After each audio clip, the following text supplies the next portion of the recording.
એકદમ ગારિયાધાર તાલુકાનું ખાહા ગામ એમ એકદમ ગારિયાધાર તાલુકાનું ખાહા ગામ એમ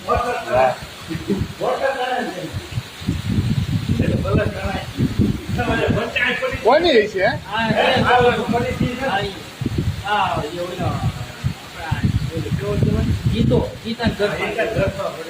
ભૂટાની નથી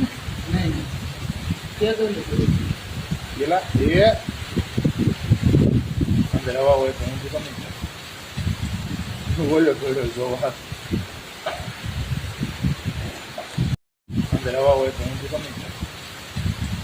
બોલ્યો થોડ્યો જોવા અંદર હવા હોય તો હું તમે બોલ્યો થોડ્યો જોવા